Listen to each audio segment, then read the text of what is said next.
Welcome, everyone. Thank you for coming to this event. My name is Professor Connson Locke. I'm part of the Department of Management. I teach leadership and organizational behavior. And I also wrote a book, by the way, which I kind of have to mention. It's called Making Your Voice Heard. So it actually fits quite nicely with the books we're going to be talking about today. So this event, called Future-Proofing Your Career, is hosted by the Inclusion Initiative. And also, I think some people are joining us online, so welcome to those of you who are joining us online. Just a reminder to those of you in the room, please put your mobile phones on silent. So tonight's event is going to be a conversation between me and the panelists, after which we will open it up for questions from the audience. And Isabel Berwick will be signing copies of her book afterwards as well. So this event is being recorded, and barring any technical issues, I always have to say that because LSE always has technical issues, the recording should be available online afterwards. Okay, now let me introduce our panelists. First of all, Grace Lordan is the director of the Inclusion Initiative and associate professor here at the LSE. She's also author of a book called Think Big, Take Small Steps and Build the Future You Want, and where she draws on research from behavioral science to provide science-backed tips on how to get closer to your dream future. Isabel Berwick is the author of the book that we're here to talk about tonight, The Future-Proof Career, Strategies for Thriving at Every Stage. Isabel is the host of the FT's Working It podcast about the workplace and writes the weekly Working It newsletter. She's the editorial lead for the FT Women in Business Forum, and she moderates and hosts FT and external events about the workplace and beyond. She joined the FT in 1999 from the Independent on Sunday, where she was the business editor. Her book brings together the wisdom she's gleaned from years of interviewing business experts, reading business books, and of course, having a successful career in her own right. Her book is packed with useful tips and organized into two parts. I found it really interesting because it's got two halves to it. So part one is for employees and covers everything from what the workplace looks like post-pandemic to dealing with toxic managers and balancing work and family, etc. Part two is for managers, and it covers the basics of managing people, how to run an inclusive team, how to get noticed by senior leaders. There are 15 chapters in total, and each chapter addresses a different topic, and also very helpfully at the end of each chapter there are bullet points of all the key points in that chapter. So we won't be able to cover everything tonight, which is why you need to buy the book. So tonight I've asked Isabel to focus on two specific chapters. One of them for employees is how to get a pay rise, move up, or move on. And the other one for managers is the chapter called Up, Across, or Out. But first, before we get there, Isabel, could you kick us off by providing an overview of what constitutes a future-proof career? Thank you. What do I think constitutes a future-proof career? One that focuses on the human side of work, because however much AI is going to disrupt our jobs, and it will, we will still need people to be people and work alongside people. And actually, I think we can talk more about AI.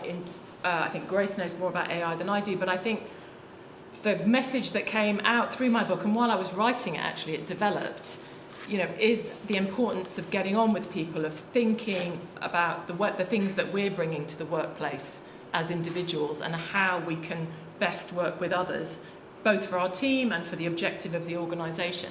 And I suppose the other thing that constitutes a future-proof career is to enjoy what you do and understand why you're doing it. And that's a question that not enough people ask, actually. And so I've tried to raise those topics and answer them a bit in the book. Yeah, great, thank you. Okay, let's go a bit deeper into part one, chapter 7, how to get a pay rise, move up, or move on. So what are the important lessons and practical tips from that chapter? Okay, so quite a lot of the lessons in that chapter I stole from Grace. I did credit her like a proper academic paper.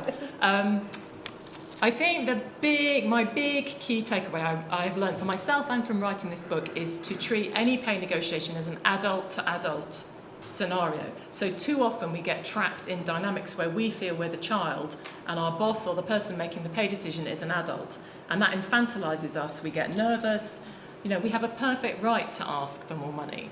You might get turned down, and actually part of the problem there is the rejection that we feel because we link our intrinsic worth to our pay.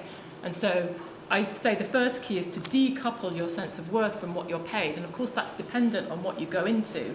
Some sectors are much better paid than others. But, bosses can be quite tricksy in how they manage this. And they can make you feel bad just for asking, because it's a pain in the arse for them if it's not the regular pay round or they don't want to give you a raise. But there's no harm in asking. I think that's the first thing. And the second thing is it's not always about money. Why do you want a pay rise? It might be a cost of living thing, but it might also be because you're feeling unrecognised. And would a change of title, would a training course, would that help instead? So I think those are the key things I learned that perhaps I hadn't really thought about before. I thought you also made a really good point in the chapter, which is about proving, if you prove your worth first, then that conversation can actually go a lot easier. Yeah, I think, too often, in fact, the number of people I talk to say, I'm a manager, and people come into my office and say, I deserve a pay rise, or I need a pay rise. I mean, those are massive red flags.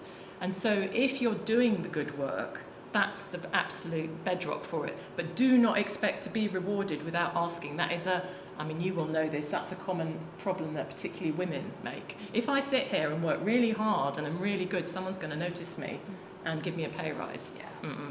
Yeah, exactly.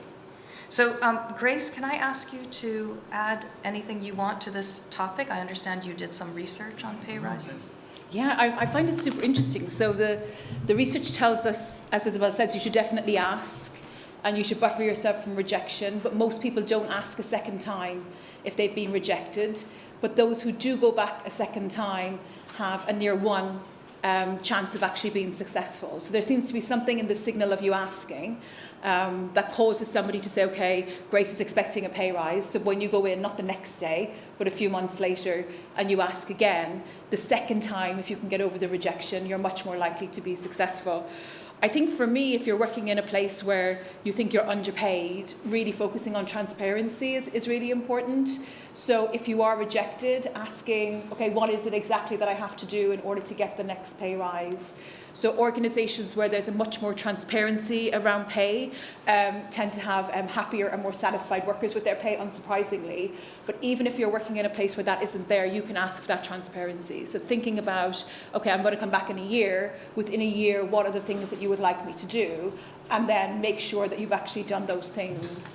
I think the one unsung hero, which Isabel has also pointed out, is definitely consistency. So being able to demonstrate consistency in performance. So am I consistently showing up and doing the things that are actually expected of me? So that's kind of the three things that I'd add. We haven't mentioned FOBSAG. No, you should mention it.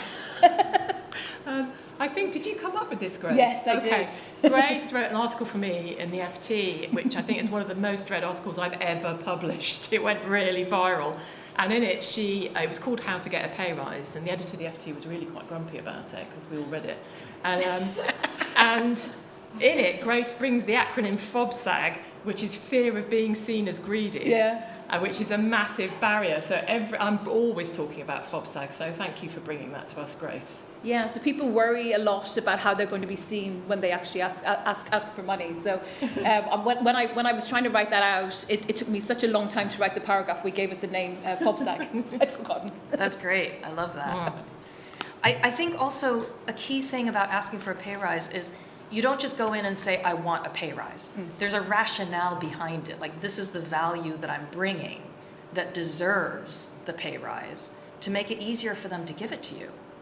I agree with you, but people who just ask with no evidence are much more likely to be highly paid as compared to people who don't. Really? So in a world where managers are really paying attention and they're valuing their employees and they're paying attention to whether they're consistent, the answer is yes.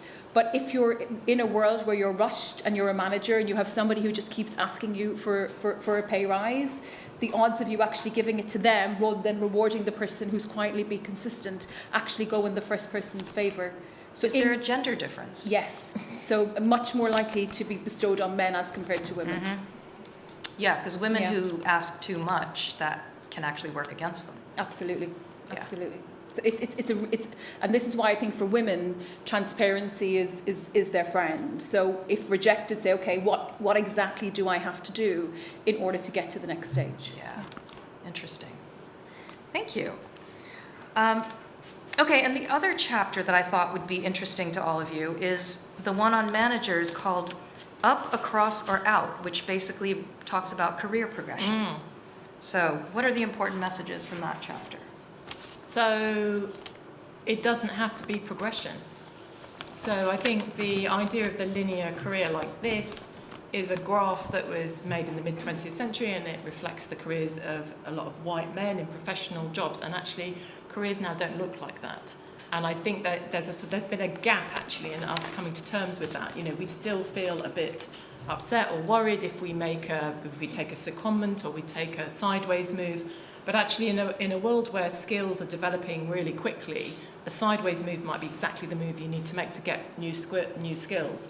And I think there's been a sort of slight lag because most of us have still got this line in our heads, and it's just redundant. So that would be my biggest takeaway from that. And the other surprising thing that I think isn't talked about enough is that it's okay to stay in a job, and you don't always have to be looking. If you're happy and you're doing good work and you're fulfilled, that's okay. And what you could do is use that extra headspace for something like, there could be a side hustle, could be getting a new skill, doing an online course, or it could be becoming an intrapreneur. A lot of companies now have what used to be called kind of moonshot departments. It might be a hackathon, you might be able to put together a team to put together a project. If you have that extra headspace because you're good at your job and you're not still learning, you might have the opportunity to do something truly revolutionary. So, just think a little bit outside the linear progression, because I think there's still a lot of stigma about staying in a job for a long time. But actually, if you can prove that you're bringing added value, and as it takes 6 months to get good at a job. So people who job hop are probably not getting that good at their jobs. And although job hopping is becoming increasingly common, particularly with Gen Z, we're already seeing the data that they're job hopping more even than young millennials. I would say unless you're having a really miserable time, take the time to become good at that job before you move to the next one. I don't know would you agree, Grace? Yeah, no, I do. I think also when you're choosing a job, look to see what their training budgets are like. Yes. So if you think about entering some of the larger firms, you might imagine that they have the biggest training budgets of all, but actually firms that are scaling, they will have much larger training budgets. So again, allowing you to kind of continue that continuous learning. Yeah, I do. Is it possible to stay in a job too long? Yes. Yeah, in fact, the podcast we've got coming out tonight or tomorrow, The Working It, is about loyalty. Like, is loyalty actually, can it be a bad thing? I mean, obviously loyalty is great in lots of respects. It's good for managers, it's good for staff. But when people have been there too long, it can cause complacency, it can cause managers to become too reliant on the people who are like their second in command. It can cause the negative person who's disengaged, who isn't enjoying the job but isn't looking for a new job. They're just, cruising towards their pension or cruising towards whatever else, perhaps they're waiting for redundancy. That is a terribly negative effect. So, it's a double-edged thing. Loyalty can be a fantastic, or engagement, we might say, can be a fantastic driver of enjoyment, productivity. But the flip side of that is, yes, you can stay too long in a job. Because you were saying it takes 6 months to learn your job. Is there any figure about, like, after an X number of years, you've probably been there too long? I think it depends on the job and whether you're being challenged and doing new things. I mean, at the FT, they used to have a rule that reporters had to change beats every 2 or 3 years. We don't have that rule anymore because, some reporters do change jobs every 2 or 3 years, but actually there's a value in having, particularly in the kind of knowledge-based economy we have now, there's a real value in having a deep knowledge of a sector. So you might not stay for 10 years, but you might stay for 5. So I think that would be probably my ideal sweet spot. Yeah, I used to have a 5-year cycle in my career, actually. Before I came into academia, I would take a job, 2 years to get to know the job, 3 years I've mastered it, 4 years I'm getting bored, 5 years I leave. So you're naturally there. Yeah, so I think 5 years is like a natural cycle. I mean, I've been at the LSE 16 years now, so I don't know what that says.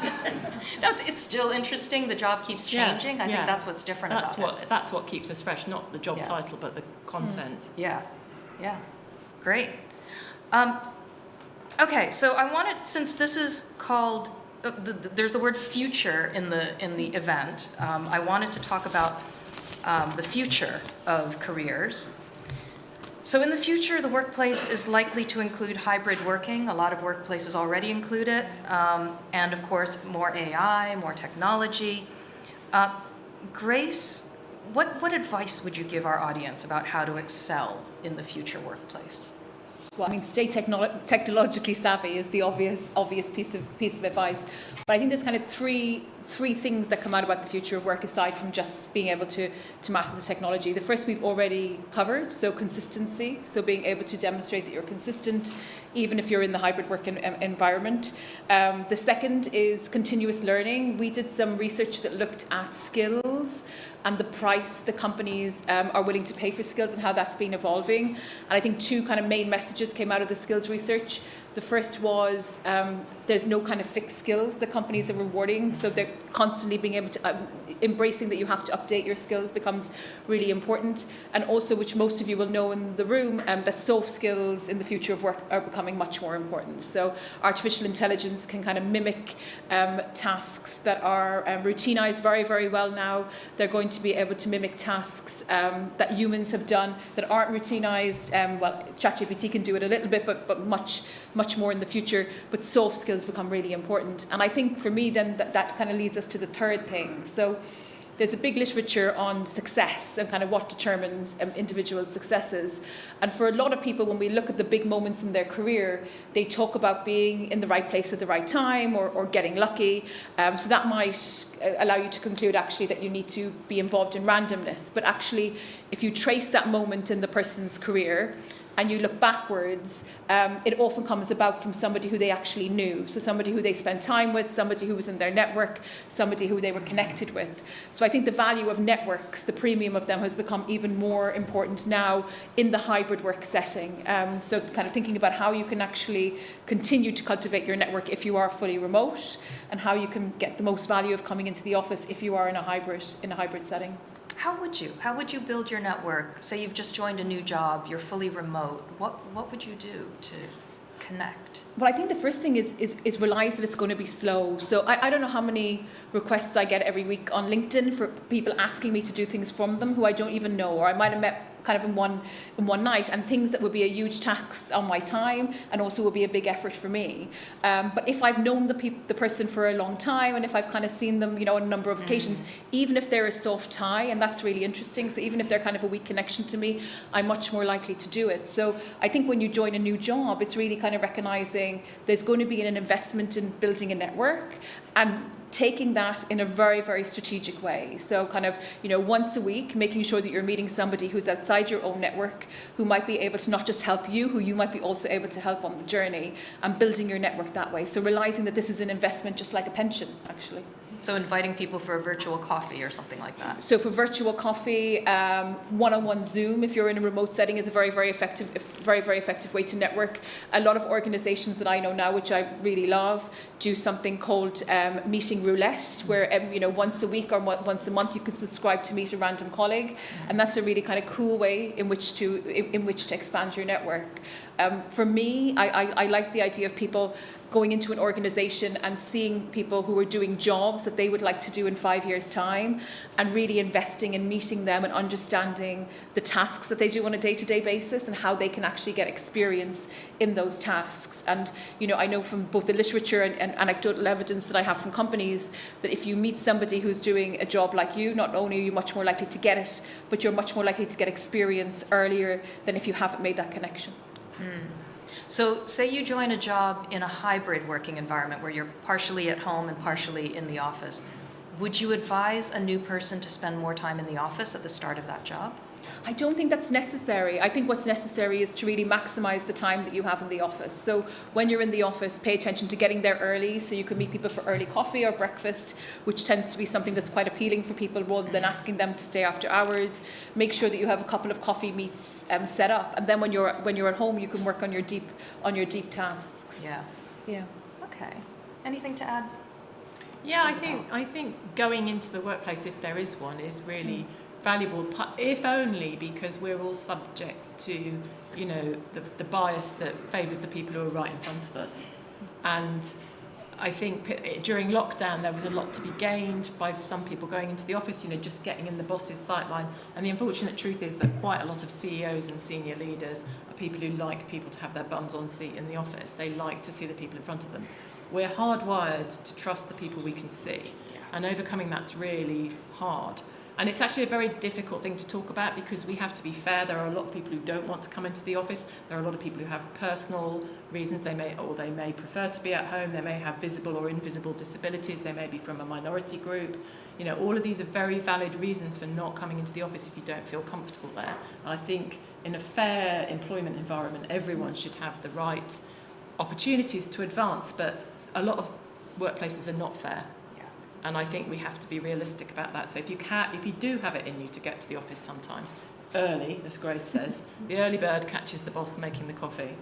That, I think, just to be quite cynical about it, can be really helpful. Well, yeah, and it's a natural kind of unconscious bias that we have. It's really unconscious. You see someone in the office all the time, you assume that they're doing more work than the person who's never around. There's that extraordinary statistic from the Microsoft survey, you probably know this one, where Microsoft asked about 20,000 managers, do you think your remote staff are efficient and productive? 85% of managers said no. And then they asked the same question to staff, are you efficient and productive when you're working from home? 87% said yes.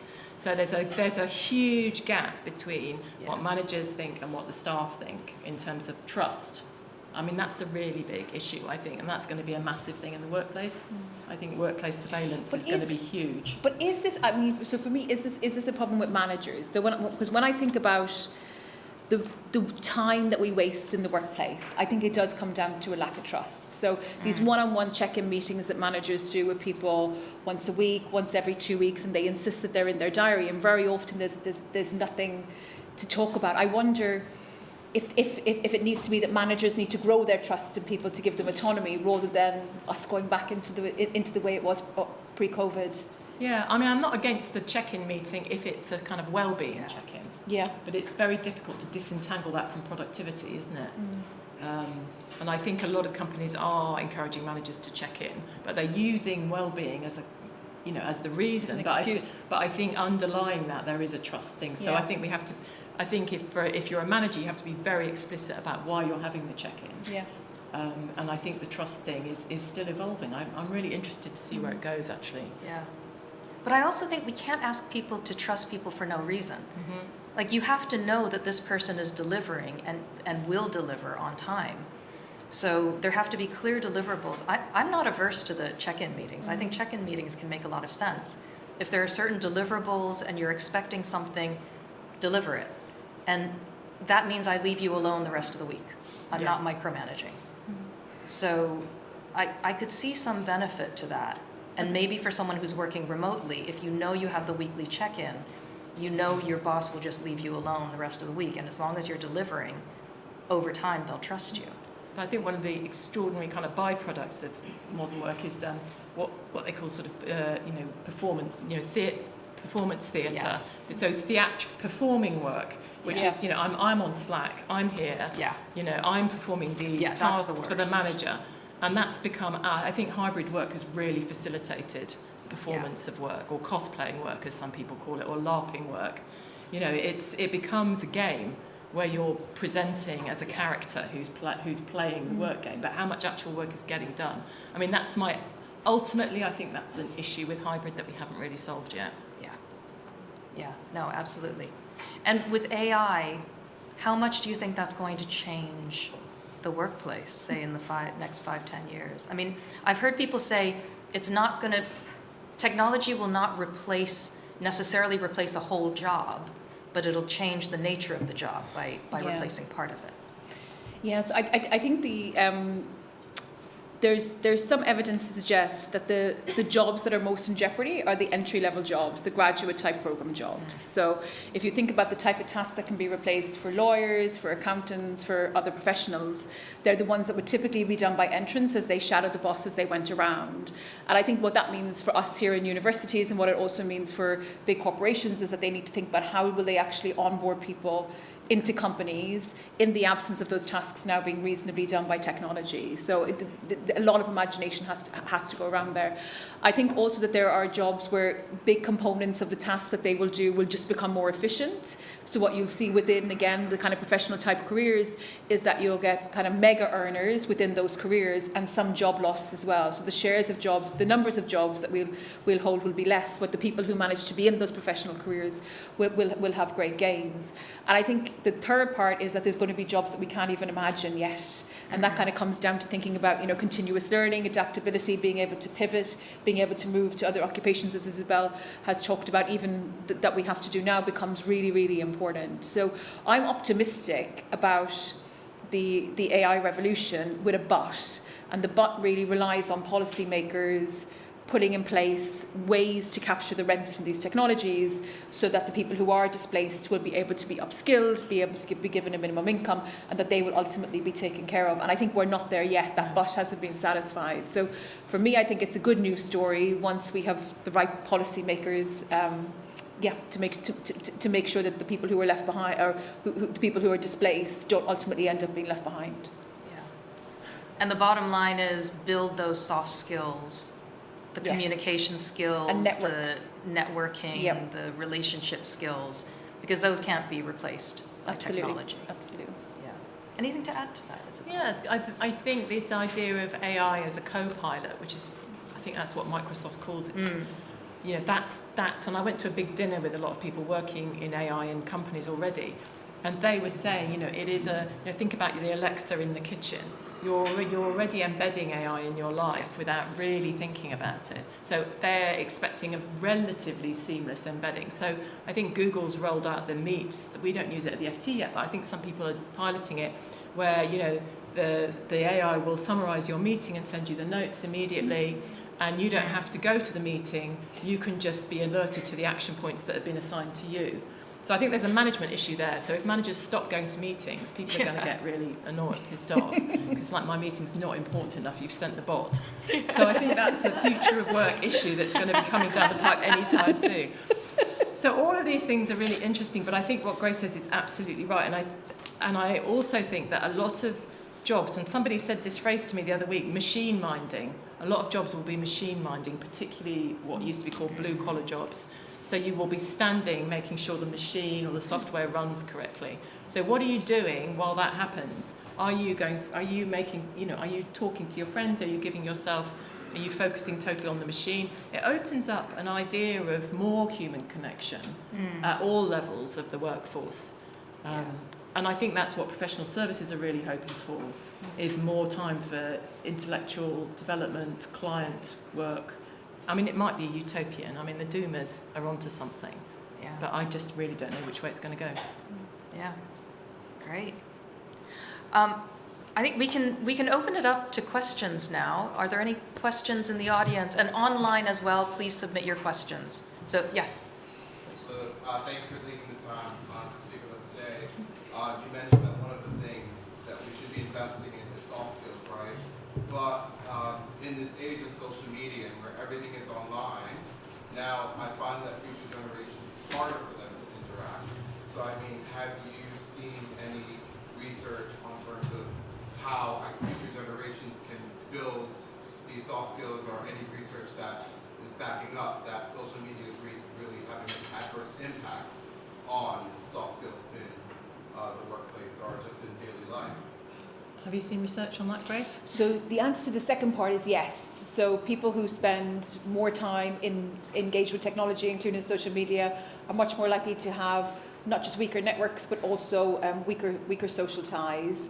I think the first part of your question, I haven't seen any research on how to build networking skills for people who are engaged in social media. I think the only advice that I would give to you, which is advice that has worked for me, because I find it really hard to network, is to to put yourself out there and make sure that you're actually going to events that are physical and that you're talking to people in these physical events, that you're kind of giving them your name, you're giving them your QR code on LinkedIn so that you are linked in to them on social media.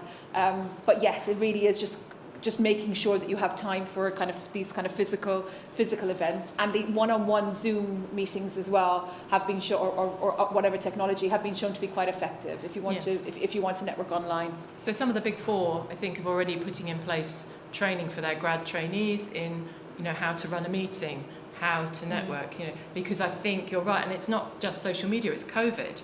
So a lot of people entering the workforce now spent an awful lot of time in their bedrooms, and that's not their fault.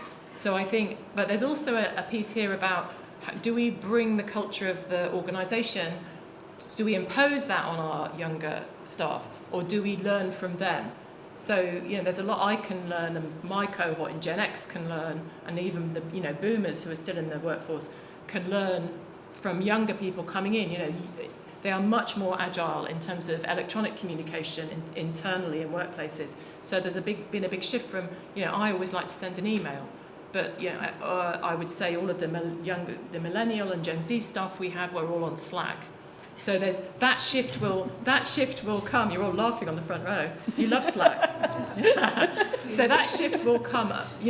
As people leave the workforce, it's a bottom up pressure. So don't feel that younger people coming to the workforce have nothing to give, because there's a huge amount we can learn from you. So it's not a one-way traffic at all. And social media has huge upsides. If you've got people who are skilled in communicating with the audience, who are your, customers, clients, they might be on their Instagram, LinkedIn, TikTok, all of these platforms. Most older staff are hopeless. So there's an intuitive knowledge of what customers want that is vital. So I would not knock the skills that younger people are bringing into the workforce. Yeah. And I would also say networking is such a broad term. It refers to a lot of different things. Basically, if you go to the office and you're doing a project with someone and you sit down and you're working on the project, and then you take a bit of time afterwards to say, how are you doing? What did you do over the weekend? Do you have any plans for the summer break? Or that's an element of networking. You're making a connection with that person rather than just talking business. And I would say the more you can kind of piggyback that on to the interactions that you have, the stronger the connections you will have, because that's not going to happen through social media. Other questions? Yes. Let me take 3 at a time. So here in the front, and then next, and then Emma. Yeah. Yeah, you go ahead. Hi, Hi, so I don't really have a question. I just want to take 30 seconds to say thank you for putting this together. I was very skeptical, to be honest, at the beginning. I'm an HR consultant, professional by trade, so I've seen lots of ups and downs in the workplace all over. And when my friend told me about this book, I was, not another career-related book. I've seen enough. I said, no, you should start at the list. So I think what is really, really interesting about this is the fact that through your work, you get to meet so many people working in organizations all over. And what you put in this book is a lot of wisdom from them as well as yourself. And it's so diverse, and it's really different from everything else that I've read, which is great. And also it's really good to see that most of these things here are things we all do, right, in the workplace. And after 10 years of HR, you realize that you're doing things without really thinking about it, your second nature. And your chapter on pay, I really enjoyed that one, because to be honest, so many people ask me, how do I ask for a pay rise? And they come in the right place, because I'm the HR person. And it's not always easy to support them, to ask for that. And the therapy bit, I also say, if you go for another job and it's just 20, 30K paid more, but if you don't look into the values of the new organization and how you're going to fit there, you might pay on therapy, and that's very expensive. So thank you for putting this together. Thank you. Wow, nice plug for the phone. We did not plant her in the audience. Yes, in the back. Hello. So following the question before this great feedback, what do you think? How do you think your advice would differ for people who just enter the workforce, and probably what are maybe main steps to future-proof career for people who are like in their first 5 years in the workforce? How would that be different? What to focus on? Also following on the part where you said that it may be worth going deeper into a job rather than jumping from job to job? How do you think it may differ early in the career? Okay, and then let me take the question from Emma. Did you have a question? Thank you. This is fascinating. Thank you. So, question about career management and risk then. If we, a lot of the discussions about careers are very much focused on take responsibility yourself because companies won't necessarily do it for you. And, as people move forward with this idea, really what it's doing is giving individuals the responsibility. They're bearing the risk for their own careers rather than organisations being motivated and really being pushed to actually manage people's careers and help them. So I'm wondering what you're hearing from companies about that story, really. What are companies doing to really support people? And is there, in fact, people stepping back and saying it's fine, it's their job to look after their careers, it's not ours? Great. Okay, so first 5 years or organizations helping people in their careers? Okay, first 5 years, I would say be someone that people want to work with. Don't give up your own values, but if you are someone who people do want to work with, you will progress more, and that's a really unfortunate fact of life. I think workplaces are much kinder and nicer and more tolerant places than they were when I started work. Get yourself a mentor would be my second, or become part of a reverse mentoring partnership. So a lot of really forward-looking employers are really going for reverse mentoring in a big way, and I think that's really interesting. So if you're not familiar, it started out as the board basically being told by young people how to use Instagram, and it's progressed from that to people predominantly from minority or backgrounds that are not normal for that particular organisation being paired with a senior leader, and it's often a very rewarding relationships. And even if you just have an ordinary mentoring partnership with someone older within the organisation, that can be really helpful. And the third thing I would say is don't be kind to yourself in terms of your career progression. Because it may not be that you progress that quickly, but you will be learning loads of skills. You can ask for training. I think a lot of organisations are putting a huge amount of effort into attracting and retaining Gen Z staff. So make the most of it. Milk your employer for everything they can give you, I guess, would be my... What would you say, Grace? Yeah, I think that's great advice. So for me, if I was starting out, which is something that I didn't do, I would figure out what are the things that are really important to me? So is it remote working? Is it progressing fast on pay? Is it having a company that has a brand that's very, very recognisable? Is it the purpose of the company itself? And find a firm that matches to those things that are non-negotiable to me, and commit to that firm for a significant period of time, which would be about two years. The other thing that I would add is ask about the type of training that's available within the firm, and is it all provided for you within the firm? Do you have flexibility to go out? What's the budget for kind of training and continuous learning, and what's the time they'll give you off for that continuous learning? And I think then you won't be disappointed. So if you're somebody who really needs flexibility and autonomy, you would choose to go to a firm where the manager would send the bot to the meeting because you're fine with that.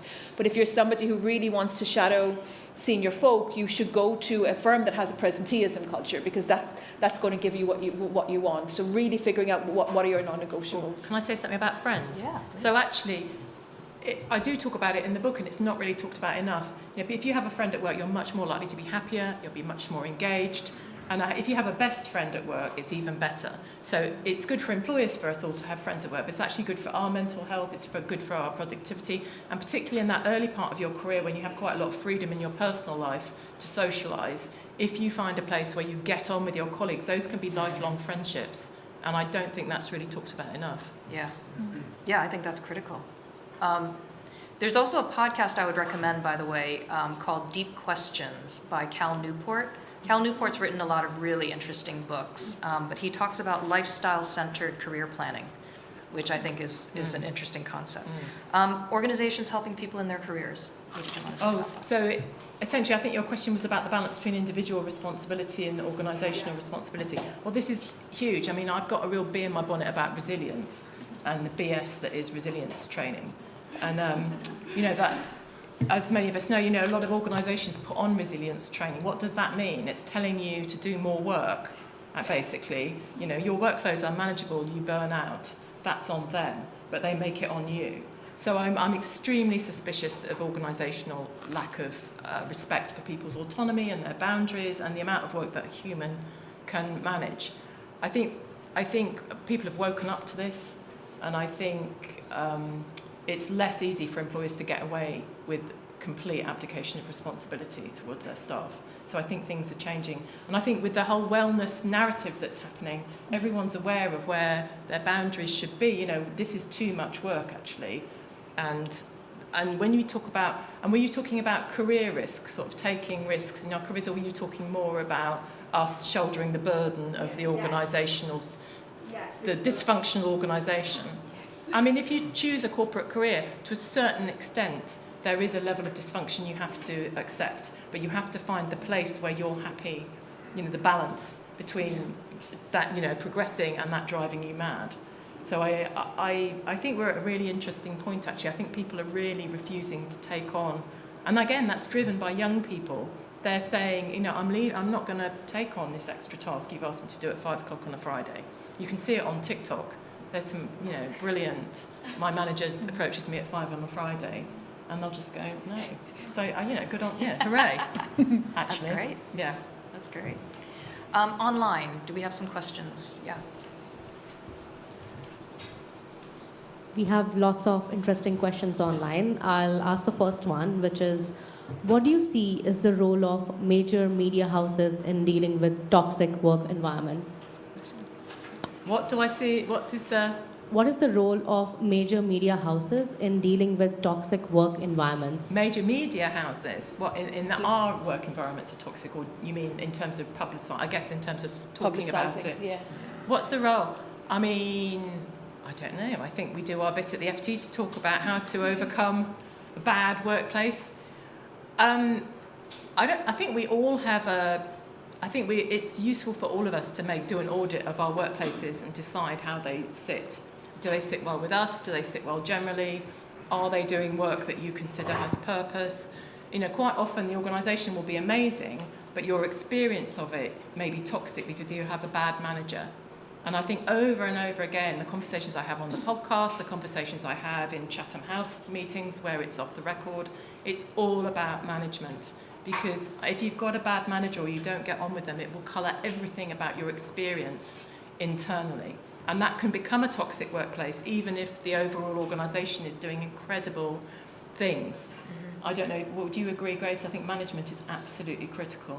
No, I agree. And when we look at retention, the reason people leave is more to do with a manager than anything else. So a lot of organisations putting a huge amount of money and resource into making it a good place to work, and the corporate culture inclusive and diverse, and that just falls at it's hopeless unless they're training their managers. Yeah. And they just don't. I do think kind of to talk about the responsibility of media, I think we've seen really good things actually coming from exposés in outlets like the FT of really bad workplaces, and it probably has brought around cultural change in organisations that are fearful of the media exposure. I mean, I can talk a bit to that. Sorry, I didn't grasp the question. So we have an investigations unit at the FT led by a reporter called Madison Marriage, and that has developed a really good reputation for some of these sexual harassment and abuse cases in workplaces, particularly OD Asset Management, which was led by a man who's been accused by multiple women of assault. And it's so I think that once the ball is rolling, and I think that has already led to change in the city. It has. Yeah. So they do have a role, but I think a lot of outlets are really working hard on that kind of reporting. Another online question? We have Matthew Grant, who's asking, what are the best ways to showcase to potential employers that you possess strong soft skills? This strikes me harder as to than for technical skills, where your training experience can speak for itself. Okay. Yeah. How do you showcase the soft skills? I think the brutal reality is that until you get to quite a late stage of a recruitment process, you may not be able to, because so much of it is online in the early stages now. And there are so many stages. I mean, it is soul crushing. I don't know if any of you are going through it, but I don't think it's okay. And I think a lot of people are thinking about how to make it better so that the whole person can be looked at rather than just a CV or an AI, a video interview that AI is judging. So that's interesting. I mean, I interviewed one woman who's doing a video interview platform where it allows the applicant to answer a certain set of questions, but to showcase much more of themselves. I mean, video is problematic in itself because some people who are neurodiverse may not shine on video. So all recruitment is problematic in some way. But I do think a lot of employers are really looking out for the soft skills side of things more because they know that in an AI-dominated workplace, or what they often call human skills are going to be so important, as Grace said. Are there any other things we've missed on soft skills? It's a brilliant question from Matthew because actually it's often the other way around that we're trying to, particularly for entry jobs, we're trying to circumvent people using their soft skills to overcome the kind of competency criteria. So very often we'll say, well, we want to have task-based assessments so the person doesn't actually get to meet people in the interview. But I think that the literature on this kind of shows kind of two things, I think. So one is the use of narrative. So really practicing your use of narrative and how you introduce yourself and how you actually emotionally connect with people.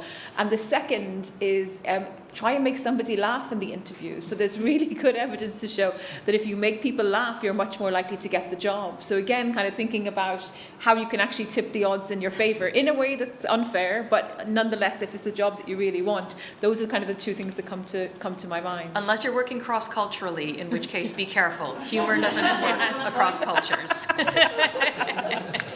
One more question from online? Yes. What recommendations do you have for handling workplace conflict, particularly in hybrid environments? So handling workplace conflict in hybrid workplaces. Oh. I mean, hybrid is just a recipe for... I mean, the hybrid meeting is like the worst. I'm sorry, people online, but the hybrid meeting is just the worst, isn't it? I think conflict is conflict, and it doesn't really matter where that's happening. I wrote a piece in the FT about some things I'd learned from writing the book that was very popular, actually. And the first thing I wrote was look in the mirror before you criticise your boss. And it took me a long, long time to realise that the baggage that we're bringing can often cause conflict, even if we're working with very difficult people, and we often are. I think 85% of people say they have at least one colleague who they would categorise as very difficult. I think if we take a step back, whether we're working in person or on hybrid, and just sort of take a breath, and actually, and sometimes conflict's healthy. I think the main thing is to distinguish between healthy and unhealthy conflict, because teams that don't have any conflict are bad teams, because you're just sitting there nodding at the boss, and that is not helping anybody. So I guess my first thing would be distinguish between healthy and unproductive conflict, and the second thing is take a step back and, literally leave the room for 5 minutes.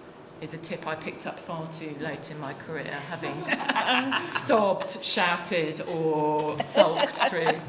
If you just say, I'm just going to take 5 minutes and I'll be back, that breaks the spell. So I've applied that very effectively. Grace, have you got any tips for conflict? I don't, but I remember about 5 years ago scrolling through the courses that are offered here at LSE to people, and one of them is how to manage difficult people. And I wish I'd gone now, because I actually would have a better answer to that. But it's in my book. One thing I would say, though, you're much more likely to end up in a conflict if you send an email than if you have a face-to-face conversation. Whether it's on Zoom or in person, it doesn't matter. If you're going to send an email where you think the person might disagree, don't send the email. Have a conversation. And if you need a written record of that conversation, after the conversation, after you've agreed, you follow up with an email saying, just to confirm this is what we've agreed. Much less likely to have a conflict in that situation. Because tone is so difficult, actually. And digital tone is something we haven't talked about, and that's huge. Exactly. And also, when you have a conversation, they have a chance to say their piece, rather than getting this long email from you going, what? I don't agree with this. And then they just get angry without, having that conversation. Okay, more questions from the room. There, we've got 3, so 1, 2, and then 3 in the back there in the white shirt. So, yeah. Thank you. So I was reflecting on what you're saying about AIs and potential role for all of us as becoming sort of machine minders. And I'm not going to lie, that sort of struck me, that made me slightly sad, because when I sort of reflect on what I find the most satisfying about work, it's often when I'm able to sort of really get my head into a problem, really sort of sit down and work on something, feel like I'm being creative, feel like I'm creating or producing something. And if that's going to be sort of taken over much more by AI, and if a lot more of the emphasis is going to be on the sort of human aspect of things, what does that mean for sort of various ways in which people find satisfaction from work? I mean, personally, I think most people would find satisfaction from that, but personally I wonder if it's because personally I would describe myself as slightly more introverted, for instance, so I get a lot more energy from that kind of work. So is there also an inclusion aspect to this kind of development? Okay, that's one question. Next one. There, right behind you. Yeah. Hi, thank you so much for being here. It's a great Tuesday night when you have this many smart women up on a stage sharing their wisdoms. I had some questions about the concept of trust that you were talking about with employees and the rhythms that organizations impose as kind of an extension of trying to see if employees are trustworthy. And one of the things that I've noticed in the last couple of years is this shift in the power dynamic from employers to employee, which may be leveling back out now on the other side, where employees are really trying to determine whether or not they can trust their managers to navigate the type of evolving context. And just curious what you've seen about that power balance, where you think it's landing, and what managers can do to make sure that that's a reciprocal process with their people. Great, thank you. And then one more. Yeah. Yeah, thank you so much for that insightful talk today.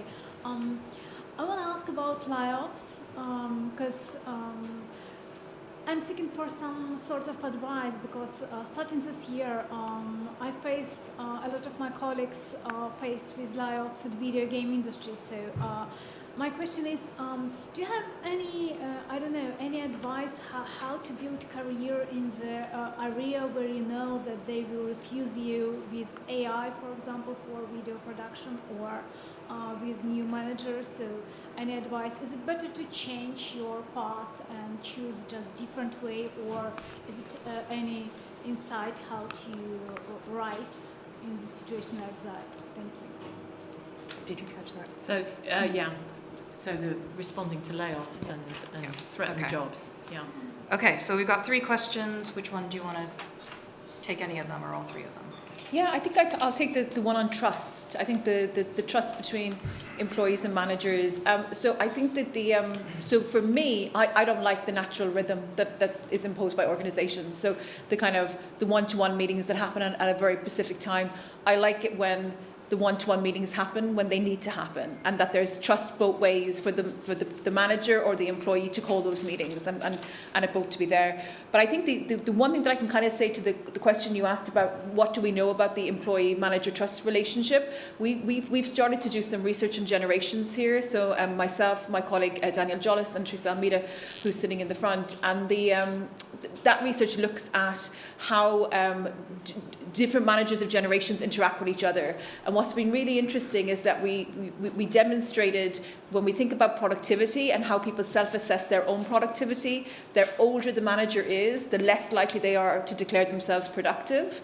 But if they're in a workplace where there are inclusive leadership type practices that actually kind of narrow that gap, then we see the productivity, self-assessed productivity at least, actually going up. And that's been interesting enough to me to extend that research for kind of a second and a third and a fourth year that we've committed to. So it's not a great answer to your question, but I think the question that you're asking is one that's puzzling us at the moment. And if I was to put it down to anything, I think I would put it down to trust. I think if there's no trust between a manager and employee relationship, then I'm going to assess myself as having much lower levels of productivity. And given the inclination of your question, I think is spot on, that the larger the age gap, the more that's likely to happen, unless people actually act intentionally with inclusivity.